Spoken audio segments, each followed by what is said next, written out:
Good morning, everybody, and welcome to this CPD webinar.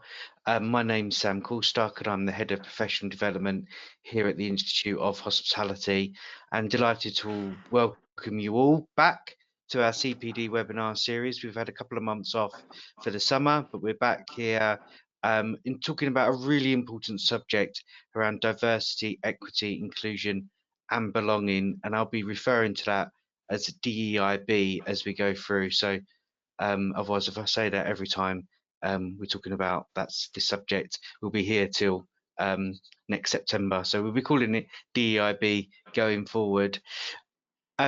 Just before we start and we get into the subject for today, just a few housekeeping items to run through.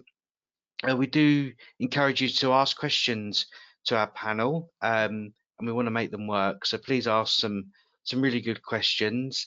You can ask those on the question panel on your screen, and we'll get to as many of them as we can towards the end of the hour, which we aim to finish within an hour's long webinar today.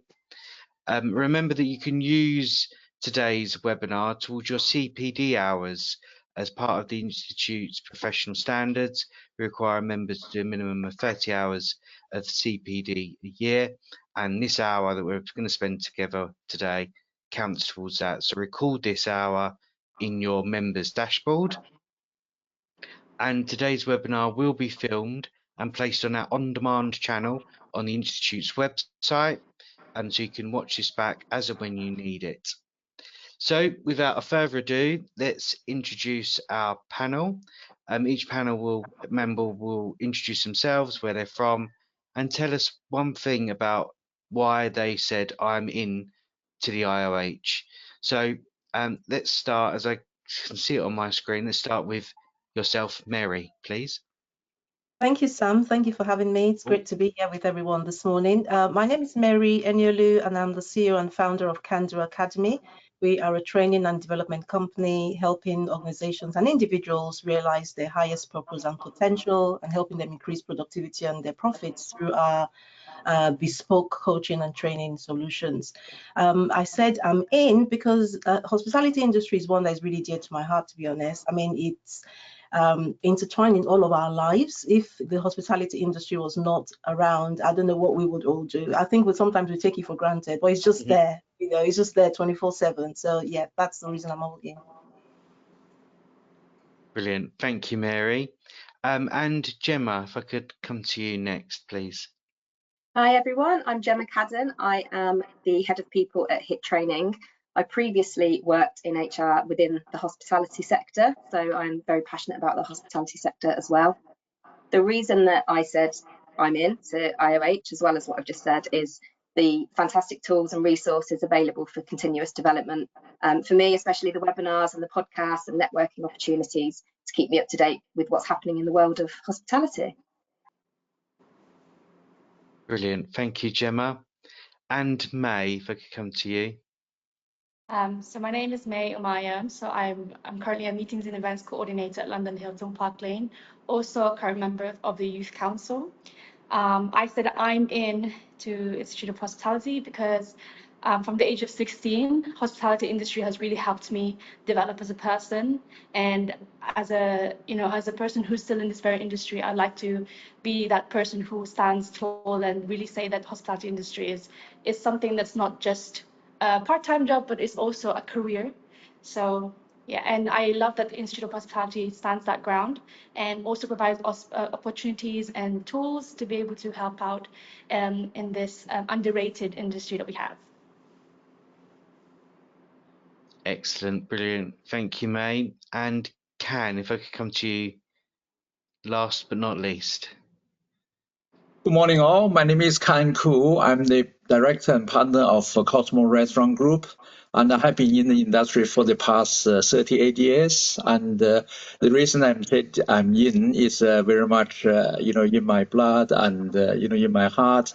My whole life is about hospitality, and I've been to hotel school ever since mid 80s, and I've been working in pub company, restaurant company, fine dining and casual dining, the whole lot. So the passion is still running very high. Excellent, brilliant. Thank you, Can, and thank you to the panel. Really delighted to have you all here today. So, and bring your expertise to this very important subject, which is diversity, equity, inclusion, and belonging. And it's a term that gets mentioned quite a lot, DEIB. And what we wanted to try to do today was really introduce DEIB to our members and to the wider industry, and give some examples of good DEIB in the workplace. So what is DEIB? So DEIB is a framework that aims to create a more equitable and inclusive environment in various settings, such as workplaces, educational institutes, and communities. Each component of DEIB has a distinct focus, but works together to foster an environment where all individuals feel valued, respected, and empowered. So what does the four words mean? So diversity refers to the presence of difference within setting, in a workplace or other organisations. This includes differences in race, ethnicity, gender, age, sexual orientation, disability, religion, socioeconomic status, and other characteristics. Equity involves creating a fair treatment, opportunities, and advancement while striving to identify and eliminate barriers that have historically led to unequal outcomes. Unlike equality, which implies treating everyone the same, equity involves recognizing that people have different needs and providing resources and opportunities accordingly. Inclusion focuses on creating environments in which any individual or group can feel welcomed, respected, supported, and valued. An inclusive environment actively involves every employee's perspective in an organisation's processes. And belonging refers to creating a sense of connection and acceptance with an organisation or community. It's about making sure that everyone feels seen, heard, and included, ultimately leading to feeling of a safe and supported.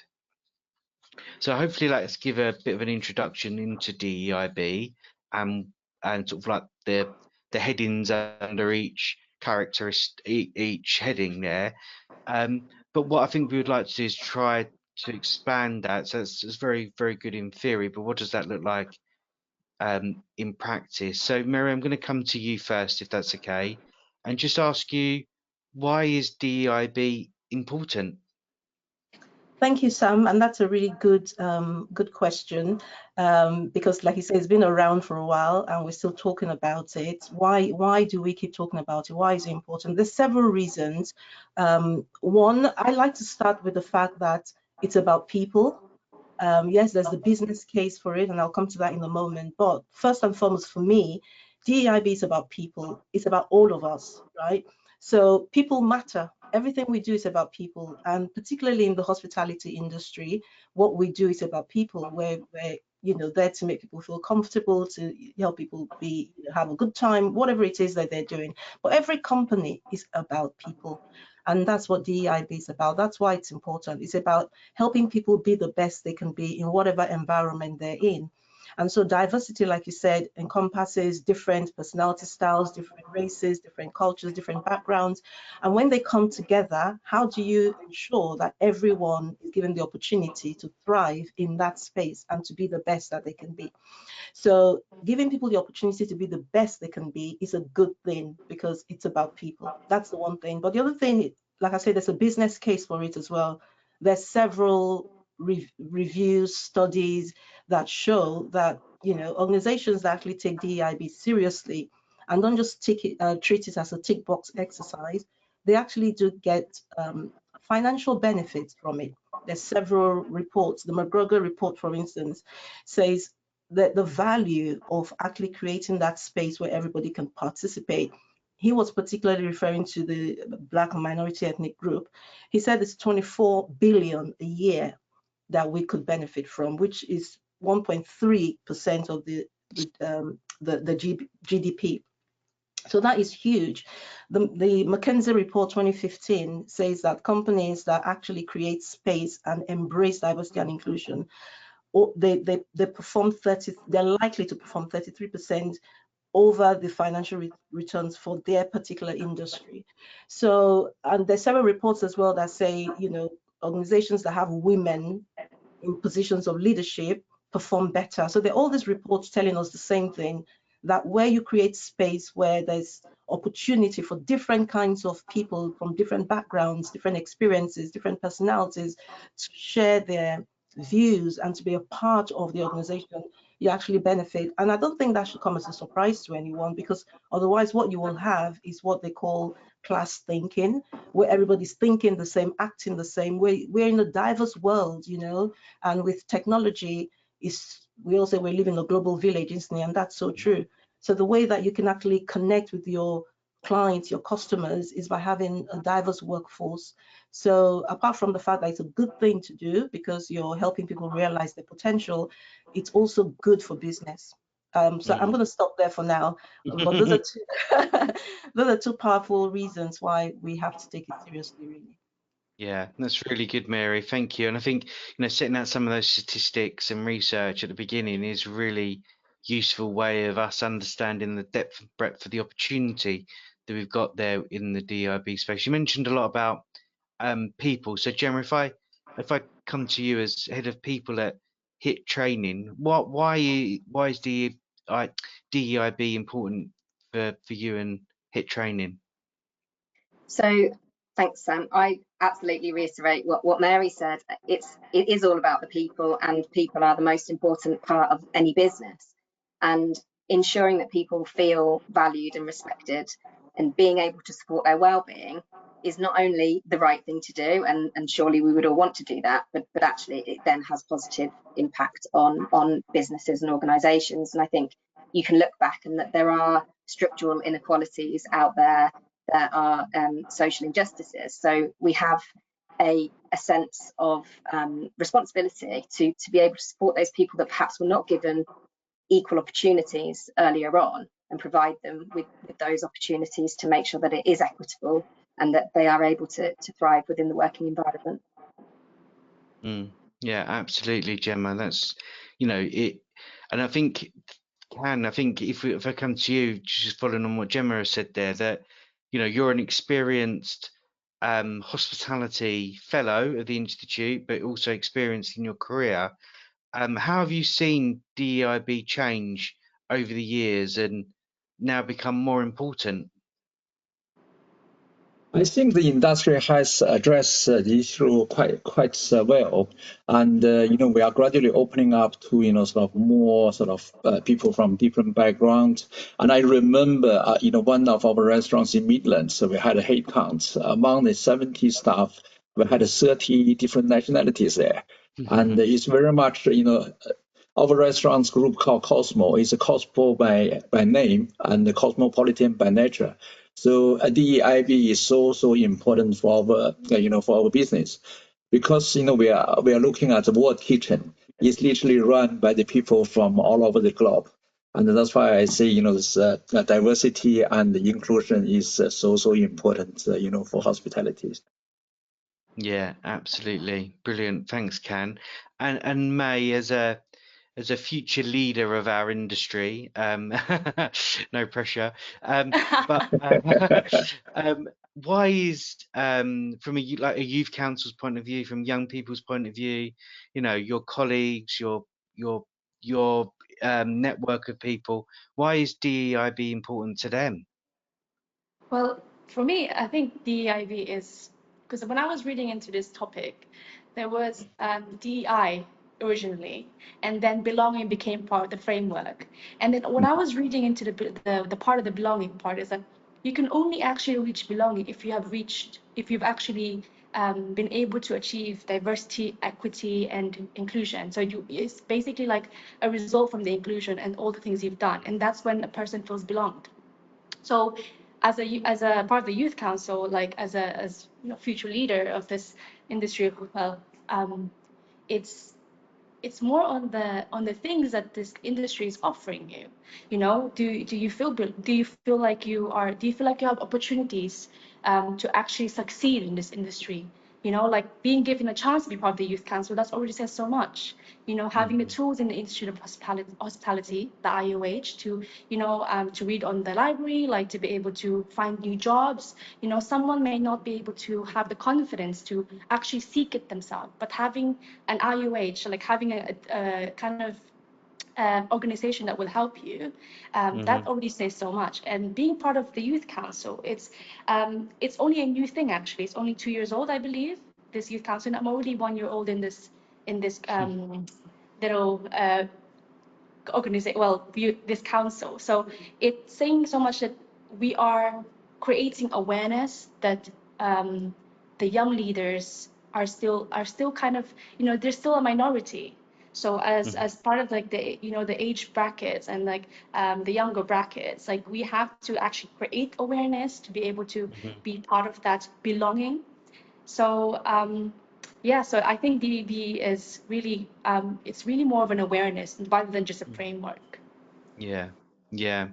And do you find that your colleagues, people similar age to you, are looking for organisations that take DEIB seriously when you're looking for employment? Yeah, I think degrees right now, because before in the years that I was studying, like degrees were like a big thing. Like, oh, if you don't get a degree, that's it. Like you're not successful enough. And I'm sure you can all agree. But as I, you know, went years in the last few years, I realized that apprenticeships, internships have become more of a thing now. So it's giving also that opportunity to, you know, for the equity, like, you know, equal opportunities, that some people may not be good at degrees. So they go into internships, apprenticeships that will give more support. And this is what I've experienced in this hotel. A lot of people are apprentices here. A lot of people are here for internships, and they feel more like they can succeed on something. And that says a lot. Yeah, excellent. Yeah, no, a massive wave the flag for apprenticeships, absolutely. And you know, degrees and university isn't right for everybody. So having those alternative pathways to just as good education and the gold standard of education is also really important. So you're absolutely right. It's having a real mixed approach of avenues for people. Absolutely agree with you, May. So Mary, as your role in Can Do Academy and the things that you do there, you work with lots of organisations, and I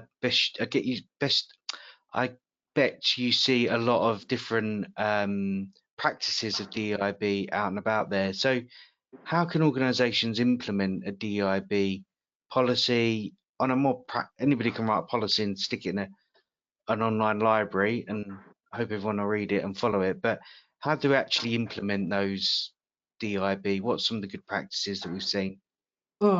Thanks, Sam. Yeah, that really important question again.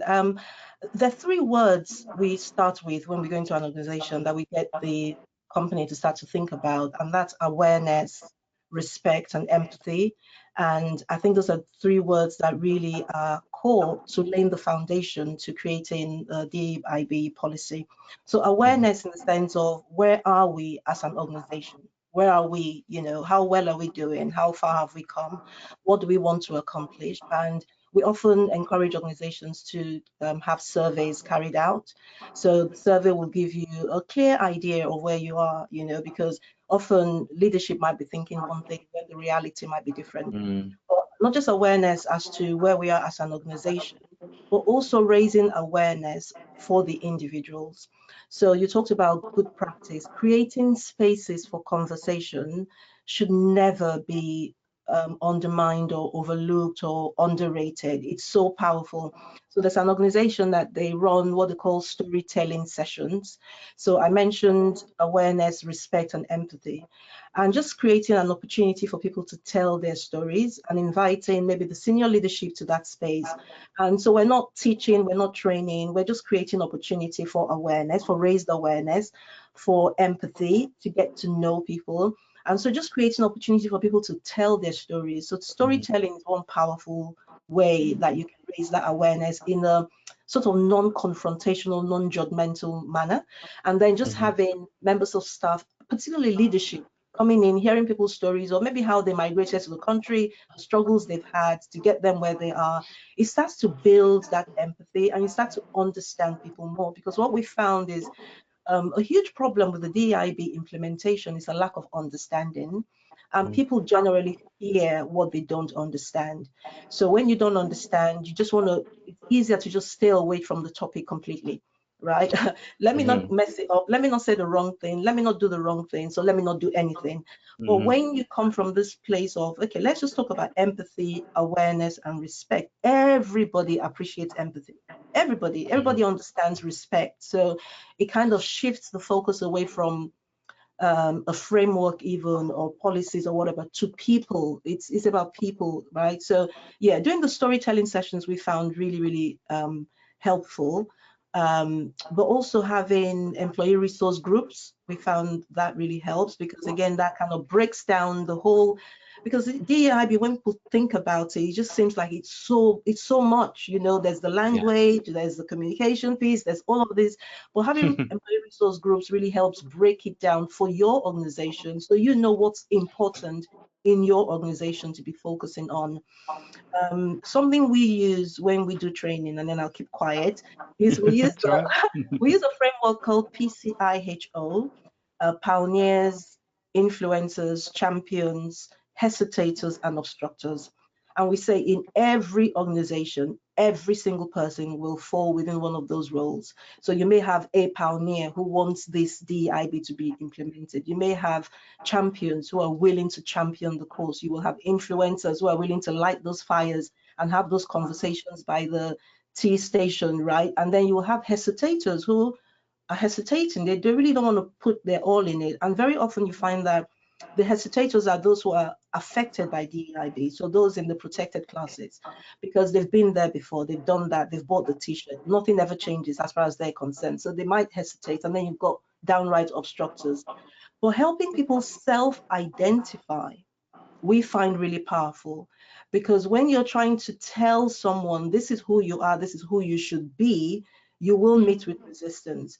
But when you help people self-identify and they can question their own beliefs, their own way of thinking, they can decide, well, actually, that's not really right.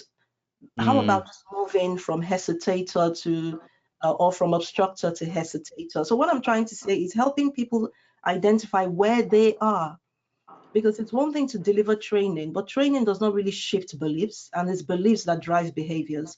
So when you help people identify their core beliefs and why they believe what they believe, then they can be open for change.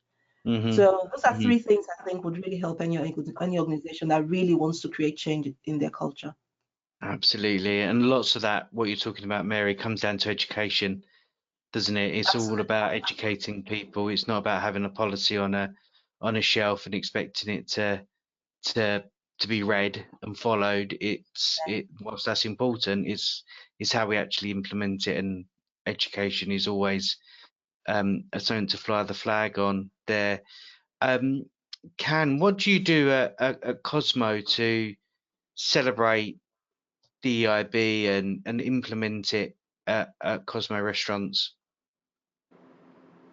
Basically, you know, our organization employ about 1,300 people over the 22 restaurants across the country, and our company policy is very much encouraged to take on diverse, staff base, whatever backgrounds, sort of culture difference, age, and sexes.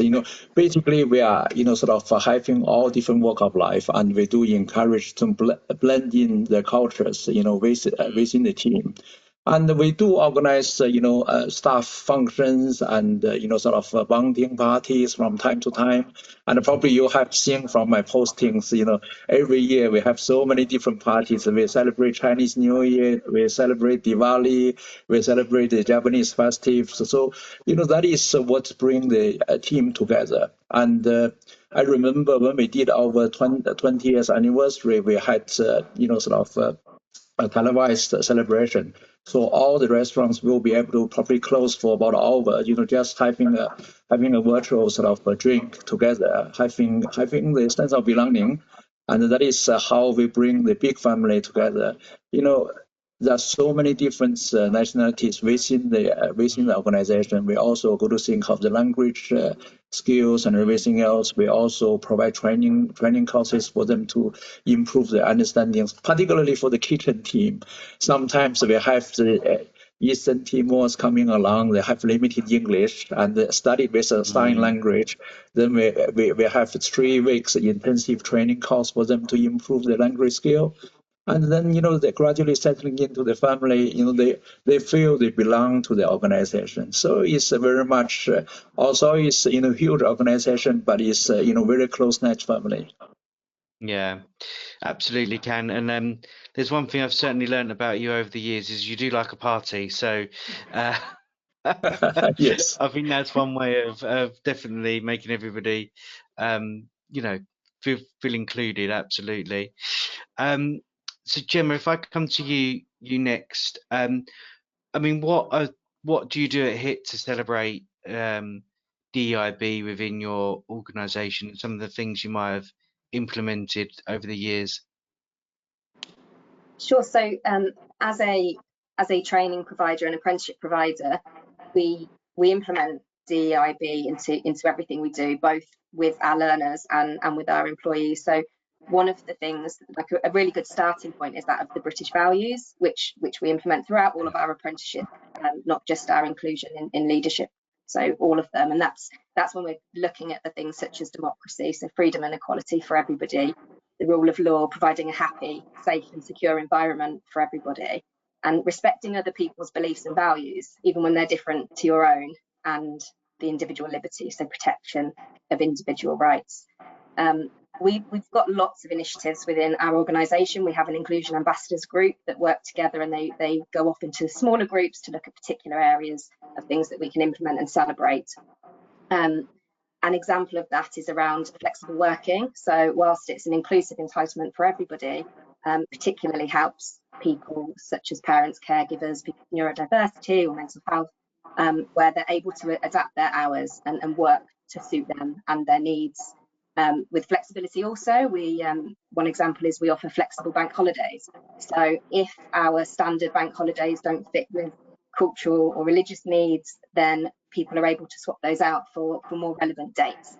But again, that's an inclusive benefit for everybody. So you don't have to have a reason to do that. You can utilise that.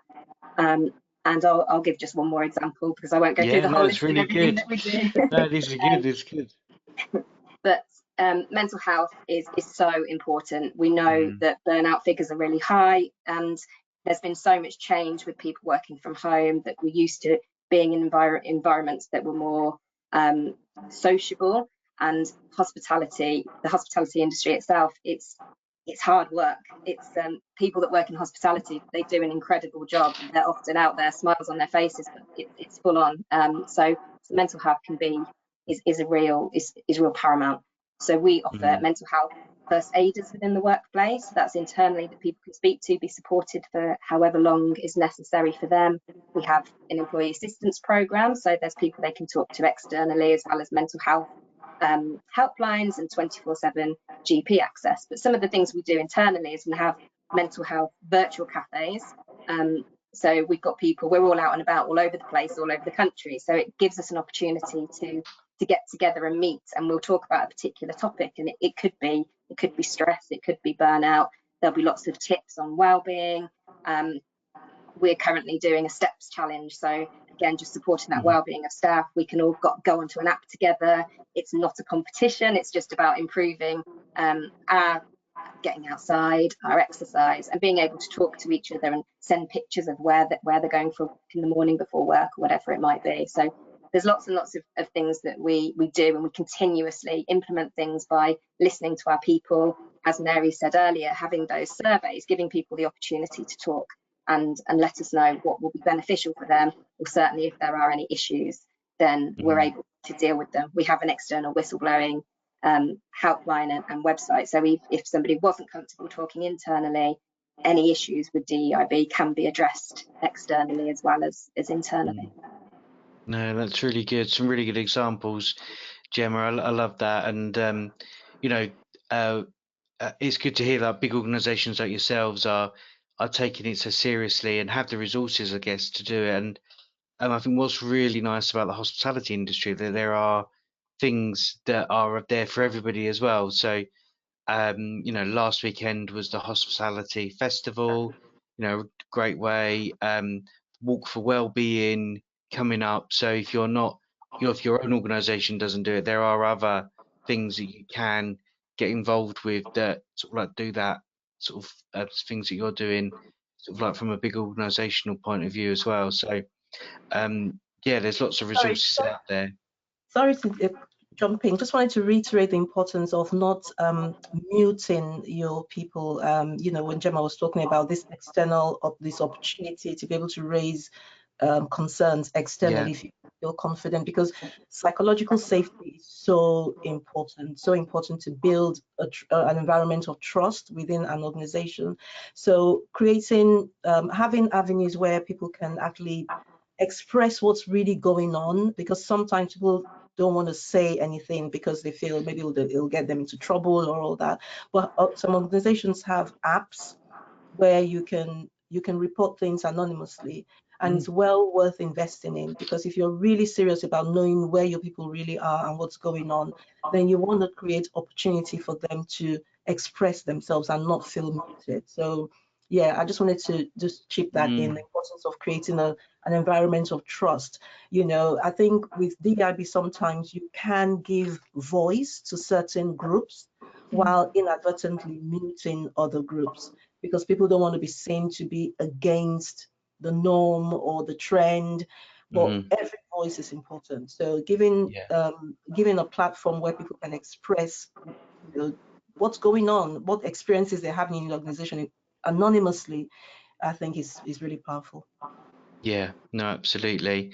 And at the Institute, to help with that, what we've created is two councils. So May's on the Youth Council, but we also have our DEIB Council as well, just to give that voice to across the Institute's work and its resources and its activities, and to make sure that those subjects are being looked at and covered, and we give everybody that opportunity to have that voice. And you're right, Mary, there's so much technology, apps and things that organizations can invest in, and great advocate of, if it's there, we should be using it as well. So yeah, thank you for that. May, if I could bring you back in here to just talk a little bit about some of the examples maybe that you're aware of. You also work for a big organization, Hilton, that maybe they've been introducing, things that they've been doing that you would like to share with us. Well, been working here for the last two years and a half. Really did. Now that we're talking about DEIB, it does kind of like put a spotlight on the things that they've been doing. For example, I have a few of colleagues. When I used to be a restaurant floor manager downstairs, I used to have a few colleagues who English wasn't their first language, and they really struggled in speaking up, or like expressing themselves. So we have English courses. We signed them up for English courses so that they'd be able to like adapt easily. And there was one testimony where he was an Arabian colleague of mine, so I was managing him. And from when I first met him, we started in the same position, and he was always in the back of house. Couldn't speak to guests, couldn't really say much. He would only be able to speak with Arabic guests because that's the only language he knew. But after a year and a half, when I became his floor manager, he was able to speak to me in full sentences, and it was a really great testimony to what, like this kind of equity, like these opportunities to be able to help out people who don't have those kind of qualities yet. So that's one. We also have a lot of we have town hall meetings here in the hotel. So we can ask questions. So there's that transparency within a company, within the hotel, that these are the decisions that are going to be made. These are going to be the current happenings within the company that you're working in. And the transparency makes, you feel like you actually have a say in it, and you feel like you belong in this company as well. We also have a lot of we have a group called Blue Energy who really goes out their way to make Hilton employees really feel special. And it's not just managers and then employees. It's more we're all here together. We help you out, we celebrate together, go out for drinks, staff parties, and we also have appreciation weeks for each department. So it's those things that those little details that makes it into give a greater impact to really creating that DEIB, tackling those challenges.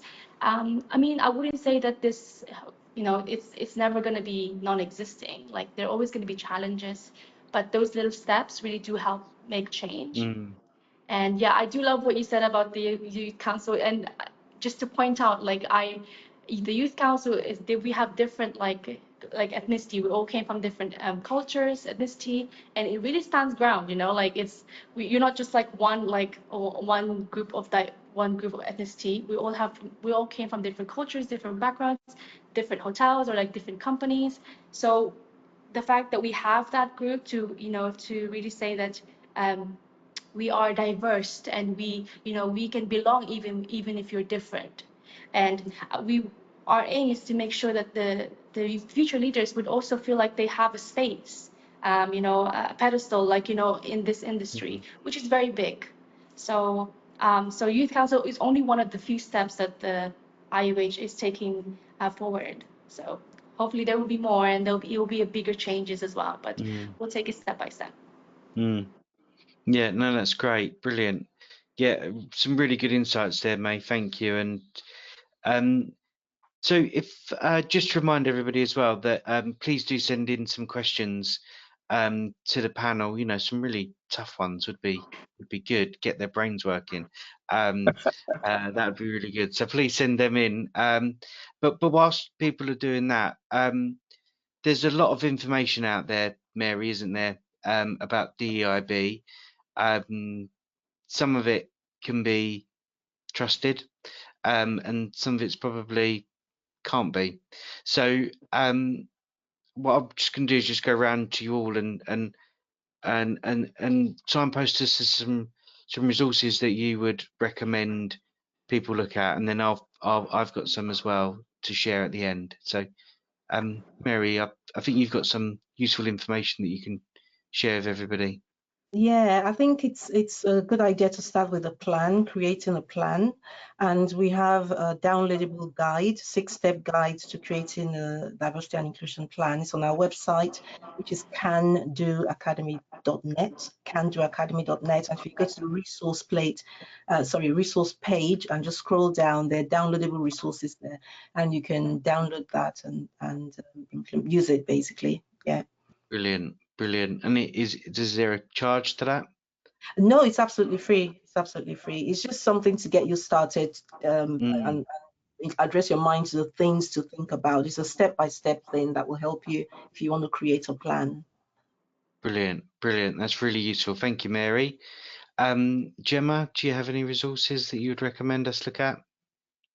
I think whilst making sure that we're working with best practices is absolutely paramount, it's still important to ensure that we do have those policies and practices in place and that we know what the legislation is. So I would say as a starting point, we spoke about British values. You can get information on that on the government website, as well as initiatives such as Disability Confident, which is a fantastic initiative to support people with disabilities within the workplace.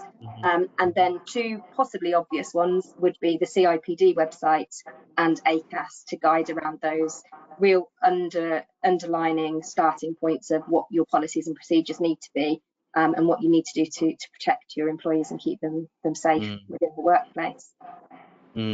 Definitely, yeah. Professional bodies are always a great way to, or useful resources, aren't they, to know that you're talking to trusted voices, definitely. And May, any resources you'd recommend us? Not on top of my head, but we would love to invite you to the next event of the IoH Youth Council.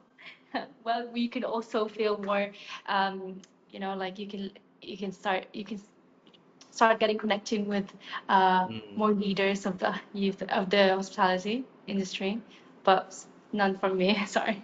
Well, your next event is all about well-being, isn't it? Which is Yes, it's a about wellness huge and part well-being. of DEIB.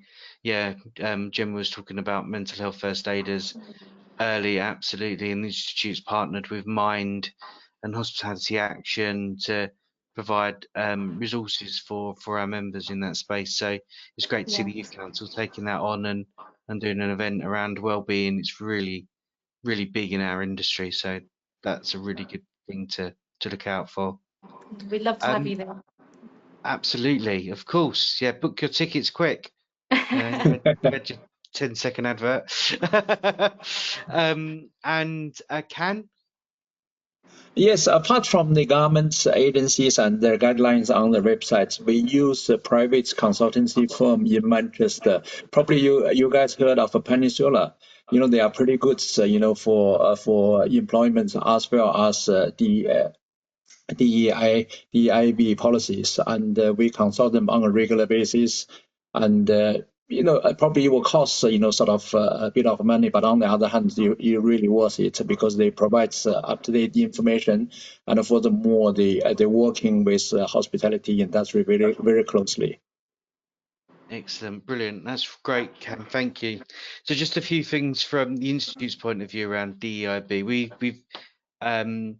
We have a very serious approach to DEIB. We have a role created here at the Institute, which is DEIB Lead, which oversees all of our education resources, all of our activities within the Institute for our members and the wider industry. And that's with thanks to the funding of the Savoy Education Trust. That position is in place. And some of the things that we've done as a result of that is, first of all, we've created our Diversity Shield here at the Institute. So it's available to purchase on the Institute's website, but each shield goes towards our funded membership scheme, which acts as a resource for people that can't afford IoH membership, but it funds it for them. So it's paid for by our members for members. So that is a support service that's available for our members. We've also created our glossary of terms. So I think Mary, you may have mentioned it, or Gemma earlier, that people are quite often scared of language, saying the wrong thing, so they don't say anything at all, or are not sure of what words to do. So this glossary is available on the Institute's website, funded again by the Savoy Education Trust, but that is really a useful resource for members and the wider industry to download and have at their fingertips of language. And we are launching a bigger version of this in the next few months, so keep an eye out for that as well. And then on our website, we have signposted to numerous organisations which are specialists in the DEIB space. So again, a really useful resource there for having a look at on the website.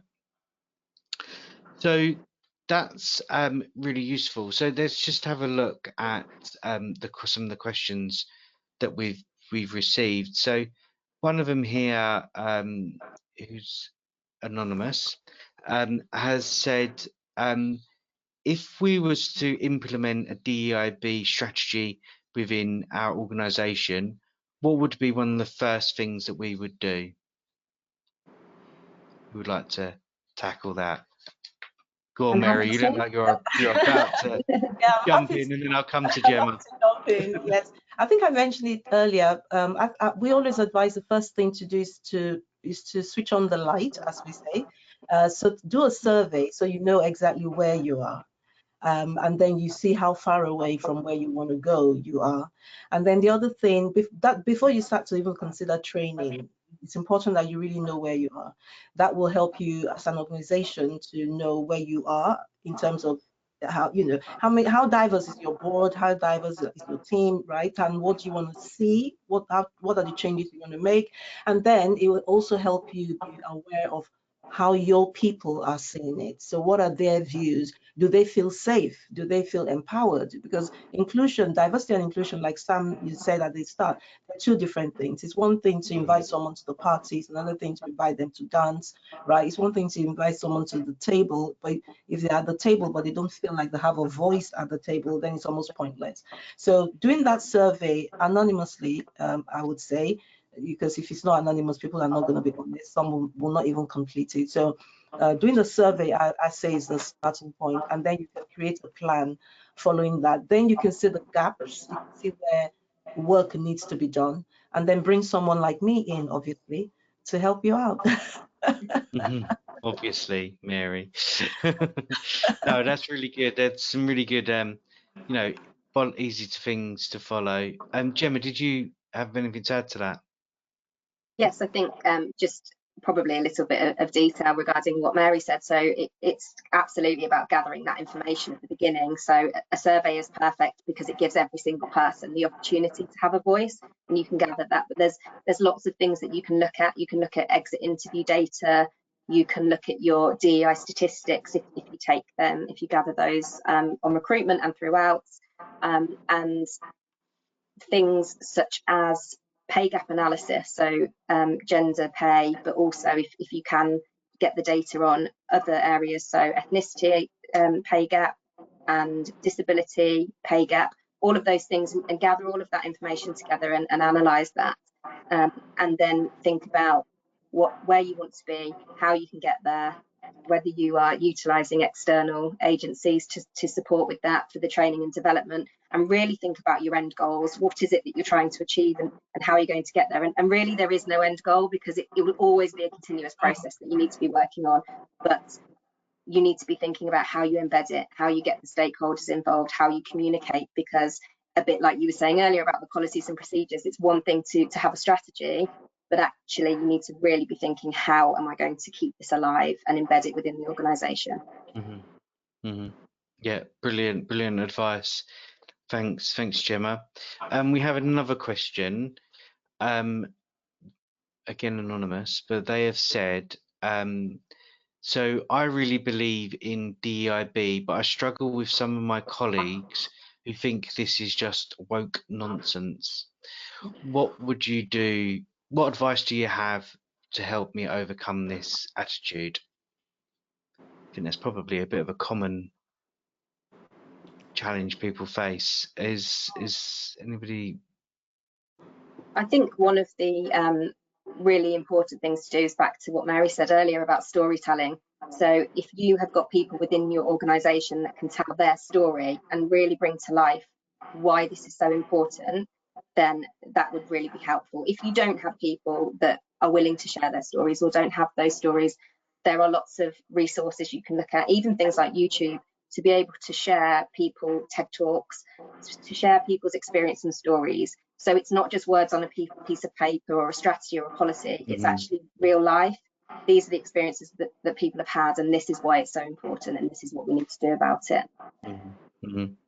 And to add to what Gemma said, it might be worth also looking within your organization to see others who are willing to support the cause, because you may be the champion, you may be the pioneer, but there might be other people who could help influence the way other people are seeing it. So I would look around in your organization and see others who are sympathetic or allies, if you want to call it that, who you can, join forces with to start something. It can be daunting when you feel like you're on your own.